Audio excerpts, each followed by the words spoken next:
حدیث collection part 6 کتاب و سنت کو مضبوطی سے پکڑنا 12 حدیث۔ بسم اللہ الرحمن الرحیم۔ السلام علیکم دوستو، آج کی ویڈیو میں ہم کتاب و سنت کو مضبوطی سے پکڑنے کے بارے میں 12 حدیث بیان کریں گے۔ حدیث نمبر 1، حضرت ابو رافع رضی اللہ عنہ سے روایت ہے کہ رسول اکرم صلی اللہ علیہ وسلم نے فرمایا، میں تم میں سے کسی آدمی کو اس حال میں نہ دیکھوں کہ وہ اپنی چارپائی پر تکیہ لگائے بیٹھا ہو، اس کے پاس میرے ان احکام میں سے جن کا میں نے حکم دیا ہے یا جن سے میں نے منع کیا ہے کوئی حکم پہنچے تو وہ کہے کہ میں نہیں جانتا۔ جو حکم ہم نے اللہ تعالیٰ کی کتاب میں پایا ہم نے صرف اس کی پیروی کی۔ ابو داؤد ابن ماجہ۔ وضاحت: رسول اکرم صلی اللہ علیہ وسلم نے حدیث کے انکار کے فتنے میں مبتلا ہونے والوں کی بھوشیوانی فرما دی ہے، جو بالکل صحیح ثابت ہوئی کہ آپ کے دور میں کچھ لوگ اس فتنے بڑے گناہ میں مبتلا ہیں، اور جب ان کے سامنے کوئی حدیث پیش کی جاتی ہے تو وہ کہتے ہیں کہ ہمیں بس اللہ کی کتاب ہی کافی ہے۔ انکار حدیث حقیقت میں قرآن مجید کا انکار ہے، کیونکہ قرآن مجید میں بار بار کہا گیا ہے کہ رسول اکرم صلی اللہ علیہ وسلم کی پیروی، حکم ماننا، اللہ رب العزت کی پیروی ہے۔ ادھک معلومات کے لیے پڑھیے ترجمہ و تفاسیر سورہ آل عمران آیت نمبر 31، سورہ نساء آیت نمبر 80۔ حدیث نمبر 2، حضرت ابو ذر رضی اللہ عنہ سے روایت ہے کہ رسول کریم صلی اللہ علیہ وسلم نے فرمایا، جو آدمی مسلمانوں کی جماعت سے ایک بالشت بھی علیحدہ ہوا، اس نے اسلام کا پٹا اپنی گردن سے نکال دیا۔ ابو داؤد۔ حدیث نمبر 3، حضرت مقدام بن مجدی قرب رضی اللہ عنہ روایت ہے کہ رسول اکرم صلی اللہ علیہ وسلم نے فرمایا، مجھے قرآن اور اس کے ساتھ اس کے جیسی حدیث بھی دی گئی ہے۔ خبردار، بہت جلد ایک پیٹ بھرا انسان جو اپنے پلنگ پر ٹیک لگائے ہوگا، وہ اپنے ساتھیوں سے کہے گا، اس قرآن کو لازم سمجھیں، اس میں جو حلال ہے اس کو حلال سمجھیں اور جو حرام ہے اس کو حرام سمجھیں۔ حالانکہ جو کچھ رسول اکرم صلی اللہ علیہ وسلم نے حرام فرمایا وہ اسی کی طرح ہے جسے اللہ تعالیٰ نے حرام فرمایا ہے۔ تمہارے لیے جھیلو، گدھے اور کچلی والے درندے، پھاڑ کھانے والے جانور حلال نہیں ہیں، اور کسی ذمی و کافر جس سے مسلمانوں کا عہد ہو کا گرا ہوا مال حلال نہیں ہے، البتہ اگر اس کے مالک کو اس کی ضرورت نہ ہو اور وہ اس کو چھوڑ دے۔ جو آدمی کسی قوم کا مہمان ہو تو اس قوم پر لازم ہے کہ وہ اس کی اچھی مہمان نوازی کرے۔ ابو داؤد۔ وضاحت: قرآن کے جیسی سے مراد یہاں حدیث رسول ہے، یہ دونوں چیزیں اللہ تعالیٰ کی طرف سے نازل کی ہوئی ہیں۔ ادھک معلومات کے لیے پڑھیے سورہ نجم آیت نمبر 3-4۔ حدیث نمبر 4، حضرت ربیع جرشی رضی اللہ عنہ سے روایت ہے کہ رسول اکرم صلی اللہ علیہ وسلم نے فرمایا، مجھ سے خواب میں کہا گیا کہ ایک آڑا نے ایک محل تعمیر کیا، اس میں دسترخوان لگایا، پھر ایک بلانے والے کو لوگوں کو بلانے کے لیے بھیجا۔ جس شخص نے بلانے والے کی دعوت کو قبول کیا وہ محل میں داخل ہوا اور دسترخوان سے کھانا کھایا۔ آقا اس سے خوش ہوا، اور جس نے بلانے والے کی دعوت کو رد کر دیا نہ تو وہ محل میں داخل ہوا اور نہ ہی دسترخوان سے کچھ کھایا، تو آقا اس سے ناراض ہو گیا۔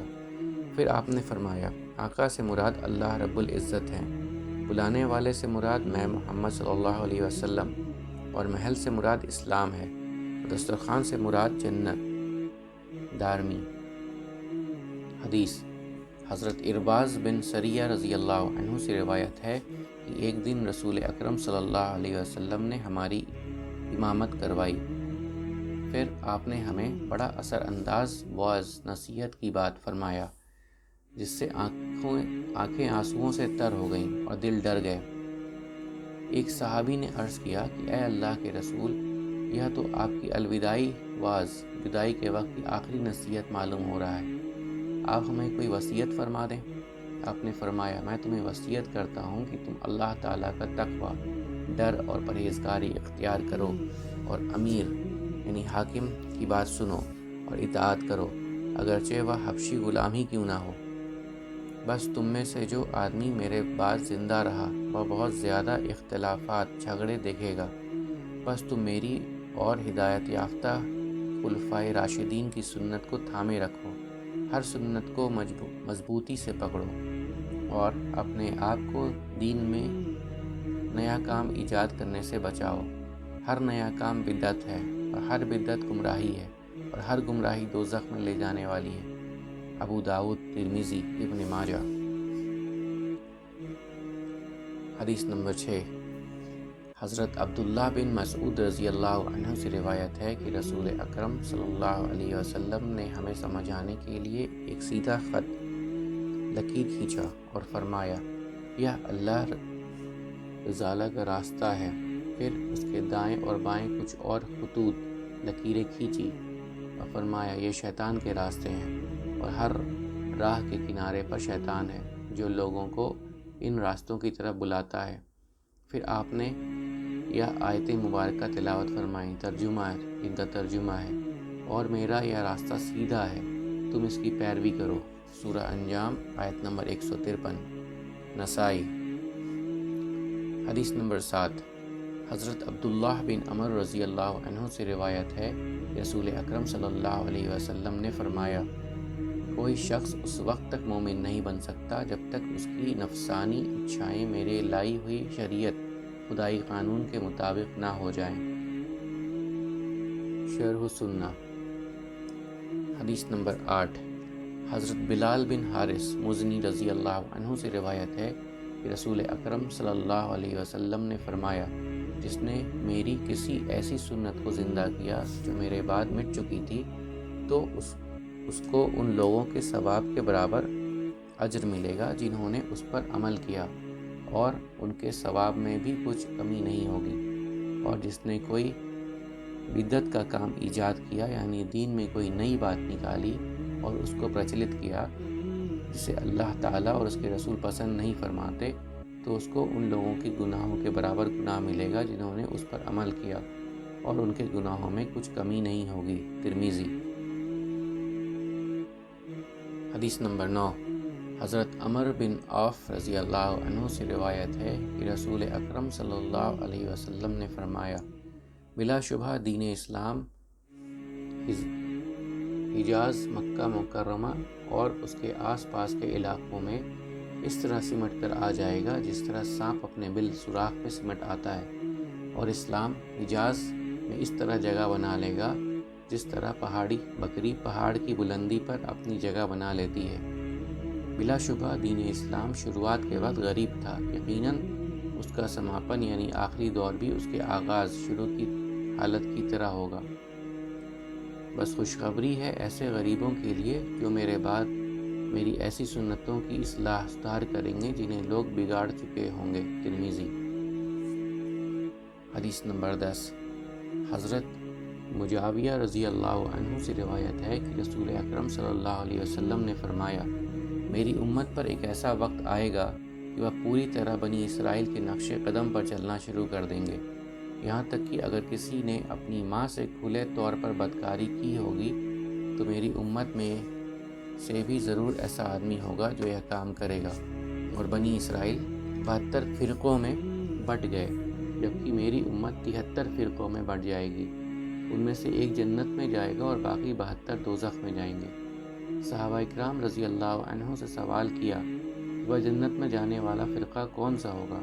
آپ نے فرمایا جس دین پر میں اور میرے صحابہ ہیں میری امت میں کئی قومیں پیدا ہوں گی جن میں اچھائیں اس طرح گھس جائیں گی جیسے کہ پاگل کتے کی بیماری، اس کے ساتھ والے کتے کی ہر رنگ اور جوڑ میں پوری طرح منتقل ٹرانسفر ہو جاتی ہے۔ ابو داؤد۔ حدیث نمبر 11۔ حضرت عبداللہ بن عمر رضی اللہ عنہ سے روایت ہے کہ رسول اکرم صلی اللہ علیہ وسلم نے مجھے مخاطب کرتے ہوئے فرمایا اے میرے بیٹے، اگر تم ایسا کر سکتے ہو کہ صبح اٹھنے کے بعد سے لے کر رات کو سونے تک تمہارے دل میں کسی آدمی کے بارے میں کوئی بغض بکینہ نہ ہو تو تم ایسا ہی کرنا، یہ میری سنت ہے، اور جس آدمی نے میری سنت کو محبوب پیارا جانا اس نے مجھ سے محبت کی، اور جس آدمی نے مجھ سے محبت کی وہ جنت میں میرے ساتھ ہوگا۔ ترمذی۔